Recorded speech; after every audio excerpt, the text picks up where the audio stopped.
अस्सलाम वालेकुम, आप देख रहे हैं मेरा यूट्यूब चैनल। मैं हूं आमना जंजुआ। मेरे साथ मौजूद हैं सोनिया मलिक एक बार फिर। और आज फिर हम पीपल्स पार्टी पे बात करेंगे। पीपल्स पार्टी की एक स्टोरी सामने आई है करप्शन की, और वो सोनिया सामने लेकर आई हैं, जिसमें मुराद अली शाह जो है वो अपने इलाके के लोगों को नवाज रहे हैं। और वो लोग हैं जो करप्शन में पहले ही मुलविस थे, उनको इलीगल करार दे दिया गया था, लेकिन उसके बावजूद मुराद सईद के, क्योंकि वो लोग थे, उसके इलाके के लोग थे, उन्होंने अपनी कुर्सी का फायदा उठाते हुए, अपने इख्तियारात का फायदा उठाते हुए उनको नवाज दिया। ये स्टोरी क्या है, इस पर ये तफसीलात सोनिया बताएंगी। सोनिया से जानते हैं। सोनिया बताइएगा क्या स्टोरी है, ये कौन से लोग हैं, किस डिपार्टमेंट से हैं, और ये क्यों नवाजा गया इनको? अच्छा, थैंक यू आमना। अच्छा, देखा है कि पाकिस्तान पीपल्स पार्टी अपने लोगों को नवाजती है, लेकिन पहले अगर हम देखा जाए तो अगर हम थोड़ा माजी में जाएं तो पीपल्स पार्टी नवाजती थी, लेकिन वो मेरिट पे नवाजती थी। लेकिन अब ऐसा है कि पीपल्स पार्टी ये मतलब देखती ही नहीं है कि मेरिट बन रहा है नहीं बन रहा, वो बस एक कहते हैं ना बंदा अन्नेवा, वो इसी तरह अब लगे हुए हैं। अब ये जो अब करप्शन के जो केस सामने आया वो ये है कि 40 अफसरान हैं जो 14 से 17 ग्रेड के हैं। पहले वो एसडीए में मुलाजिम थे, और एसडीए में वो उस इदारे का बताया जा रहा है कि वो गैर, एक किस्म का हम कह सकते हैं कि गैर फाल था, क्योंकि वहाँ पर मेंबर टीम पूरी थी और वो पैसा भी ले रहे थे, और काम वहाँ का 0% था, काम नहीं हो रहा था। और ये पिछली भी आप जितनी रिपोर्ट से उठा के देख ले, जो मीडिया में भी है उनकी अपनी भी है, ऑडिट रिपोर्ट उनकी उठा के देख ले, तो उसमें भी सारा कुछ सामने आ जाएगा कि कितना काम हो रहा था, क्या क्या चीज़ें हुई, क्या स्कीमें आई और स्कीमों में क्या क्या करप्शन हुई, वो भी सब कुछ सामने आ जाएगा। तो अब बेसिक जो रीज़न थी उन 40 अफसरान को उस इदारे से, जो एफडीए इदारा है, वहाँ से निकालने का जो बेसिक पर्पस वो ये था कि वहाँ पर वही जो 40 अफसरान थे ना, 7 में ये इस इलाके में ये था, और ये आपको पता जो मुराद अली जी शाह उनका इलाका है, तो इन लोगों को करप्शन के बेस पे ही निकाला गया है। इस वजह से, क्योंकि वहाँ पर कहा जा रहा था कि जो कुछ स्कीमें स्टार्ट की गई वहाँ पर भी करप्शन, और सबसे पहले जो बड़ी बात है कि ये जो अफसरान भर्ती हुए थे ये भी कुछ कॉन्ट्रैक्ट पे थे, और कुछ ऐसा था कि मतलब वहाँ पर भी मेरिट पे ये भर्ती नहीं हुए। तो वहाँ पर भी यही सीन था कि वहाँ पर करप्शन काफ़ी हो रही थी, और वहाँ का इदारा जो है वो इनसे काफ़ी नाला था कि वो मतलब उनको पता था एक परफॉर्मेंस अच्छी नहीं थी, तो उन्होंने उनको निकाल दिया। अब वही 40 जो अफसरान हैं, अब एक जो इदारा है सिंध बिल्डिंग कंट्रोल अथॉरिटी, अब सीएम साहब ने उन्हीं 40 जिनको हम इलीगल अफसरान कह सकते हैं, उनको उठा के जो 40 अफसरान हैं उनको उठा के इस इदारे में एडजस्ट कर दिया। अच्छा, ये वही इदारा है जिसकी वजह से आज कराची में बिल्डिंग्स गिर रही हैं, कोई परफॉर्मेंस नहीं दिखा रहा। बिल्कुल वही। अब वहां पर भी क्या है कि अब देखें, पहले जो ये 40 अफसरान जब ये मतलब वहां पर रखे गए, वहां पर भी मेरिट पे नहीं थे, और अब उनको वहां से करप्शन में निकाला गया। अब उन्हीं 40 अफसरान को इस इदारे में इन्होंने रख दिया है, और ये चीजें बिल्कुल सामने भी नहीं लाएगी। मतलब आप एक चीज आप इदारे में रख रही हो, आप अपना पहले मेरिट तो बनाएं। आप ये भी आप पहले ये तो देखें कि ये अगर उस इदारे से निकाले गए हैं तो बेसिक पर्पस क्या था, मतलब इनके वजूहात क्या थी। आपने उन्हीं 40 अफसरान को अपना माल बनाने के लिए, ताकि वो डिफरेंट डिपार्टमेंट्स में वहाँ पर अपॉइंट होंगे, और वहाँ से आपका ज़ाहिर बात है जब टीम आपकी होगी तो काम और सब कुछ आपका ही होगा, तो फिर आपने उन्हीं 40 अफसरान को उस इदारे में एडजस्ट करवा दिया है। और ये उन्होंने बाकायदा जो डीजी हैं उनको उन्होंने मतलब अपॉइंटमेंट दे दी है, मतलब वो वहाँ पर अभी काम, मतलब एक किस्म का हम कह सकते हैं उनके मुलाजिम बन चुके हैं। लेकिन जब ये उनके सर्कल में ये थोड़ी सी खबर फैल रही थी, तो उन्होंने क्या किया, जब वो लेटर मतलब लेटर देना था, तो वो डोर टू डोर उन्होंने लेटर, मतलब इतना नवाजा जा रहा है, मतलब एक इलीगल बंदे हैं आप, एक तो उनको एक इदारे में लेके आ रहे हैं, दूसरा आप जब देख रहे हैं कि ये बात फैले ना, तो आप डोर टू डोर जाके उनको लेटर प्रोवाइड कर रहे हैं। तो मुझे समझ नहीं आती, एक पीपल्स पार्टी जब एक जगह वो कह रही है कि हम मेरिट पे चलते हैं, एक जगह कहती है कि हम जो सही मायनों में जो लोग मतलब इस चीज़ के अहल होते हैं हम उनको नवाजते हैं, तो फिर ये सारी स्टोरी क्या है।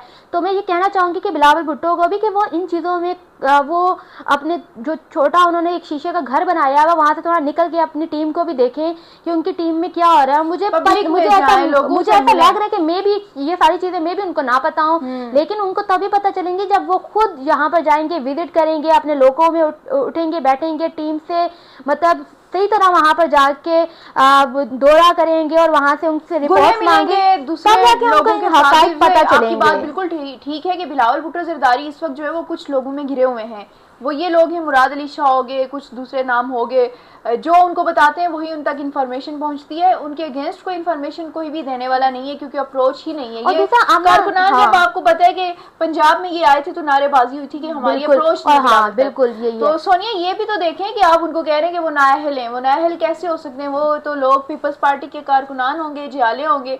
तो यही मेरे ख्याल में पीपल्स पार्टी का सिंध में मेरिट है। और आप ये भी देखें कि मुराद अली शाह के मुतालिक जब आपने क्वेश्चन किया था कि क्या कोई दूसरा शख्स ऐसा नहीं है जो सीएम की सीट पे बैठ सके, तीसरी बार आप इसी शख्स को बिठा रहे हैं, तो बिलावल भुट्टो ने उनको डिफेंड किया था। और बिल्कुल। उसके बाद पार्टी के अंदर से जो बातें फूटी थी कि ग्रुप्स बने थे कि मुराद अली शाह को हटाया जाए, तो उसमें भी बिलावल ने उनको डिफेंड किया था। और देखिए ये उनके चीजें दूर खिलाफ की अब थी। हमसे ये कहा जाए कि मीडिया एक ही बंदे को बार बार, देखिए जब आपका एक सीएम आपका पूरा सिंह चला रहा है, हमने हाँ। तो उसी के ऊपर बात करनी है। अगर वो बिल्कुल। परफॉर्मेंस सही नहीं कर रहा तो हम जहरी बात है उसके उसके बारे में बात करेंगे, उसकी परफॉर्मेंस के बारे में बात करेंगे। हमारा कोई जाति ग्रज तो नहीं है, लेकिन वो सीएम है और सीएम सब पूरा सूबा चला रहा होता तो हमने डेफिनेटली उनके बारे में बात करनी है।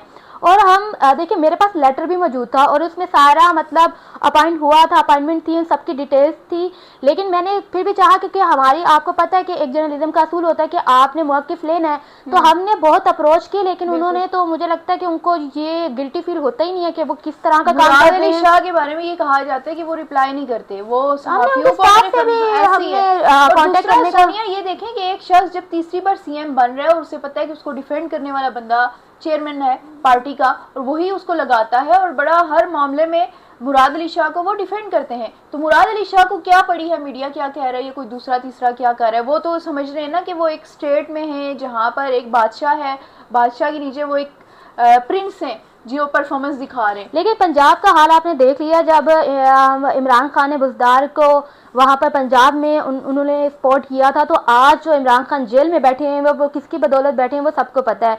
वहाँ पर भी जो वहाँ के वज़ीर आला पंजाब थे, बुज़दार थे, उनको बहुत डिफेंड किया गया।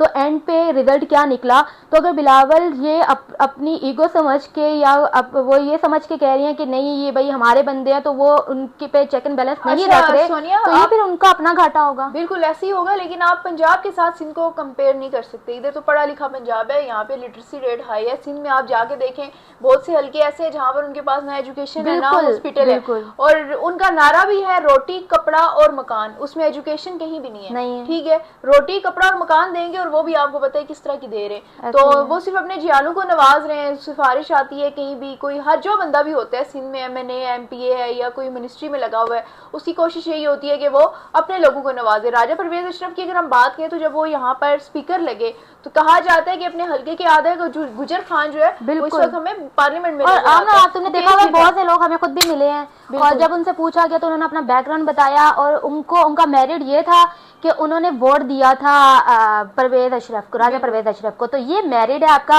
आप जीए भुट्टो के नारे लगाएंगे, आप मतलब मेरिट पे पूरा उतर रहे हैं।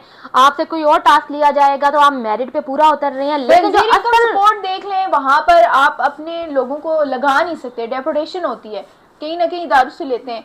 लेकिन आप वहाँ की डेपुटेशन का हाल देखें, वहाँ पर भी सारे ऐसे पीपल्स पार्टी के सारे लोग मौजूद हैं।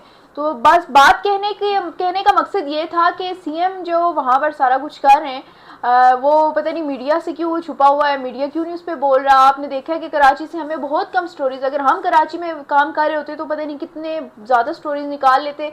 लेकिन ये भी समझ नहीं आती कि वहाँ पर ये स्टोरीज छुपी क्यों रहती हैं। अगर इस्लामाबाद तक ये पहुँचती हैं तो हमसे पहले वो वहाँ पर सर्कल में वो घूम रही होती है ना।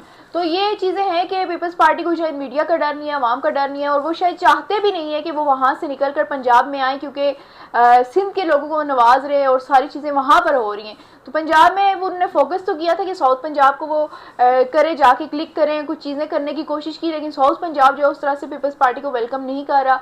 और एटीट्यूड इसीलिए यही है कि वहाँ पर सिर्फ अपने लोगों को नवाजा जाता है और जो लोग बेचारे रह जाते हैं, जो पीपल्स पार्टी को उस वक्त सपोर्ट नहीं कर रहे होते, वो फिर उनकी नस्लें जो है वो चीज़ें याद रखती हैं। तो यही वजह है कि इतनी फेमस जो मेरे ख्याल में बेनज़ीर भुट्टो और जुल्फ़िकार अली भुट्टो की मेहनत थी, उनकी कुर्बानियाँ थी कि पीपल्स पार्टी कराची से लेकर कश्मीर तक जो है हर जगह में नज़र आती थी, आज कहीं कहीं नज़र आती है। और मेरे ख्याल में इस्लामाबाद में तो पीपल्स पार्टी का सारा वोट अगर निकाल ले तो 10,000 वोट भी नहीं मिलता। बिल्कुल ऐसा ही। और देखिए क्योंकि आपके नजरियाती लोग कम हो रहे हैं, अगर पीपल्स पार्टी, अगर बिलावल भुट्टो ये जो सीनियर की आदत है वो इस बारे में सोचें कि उनके नजरियाती लोग कितने रह गए हैं, तो उनको पता चल जाएगा कि उनकी जो हम कह सकते हैं पार्टी की जो बुनियाद है वो कैसे खड़ी रह सकती है। ऐसे ही है। क्योंकि उनके जो मैंने बहुत से लोगों को मैं ऐसे जानती हूँ, बहुत से लोगों के साथ हमारा इंटरेक्शन हुआ है, तो मैं जब देखती हूँ कि यार ये वो लोग हैं जो बेनजीर भुट्टो के दौर में थे और इन्होंने इतना काम किया है, जेलें काटी हैं। जेलें काटी हैं, उन लोगों को कोई स्पेस ही नहीं मिल रही, वो बिल्कुल टीम से आउट हैं। और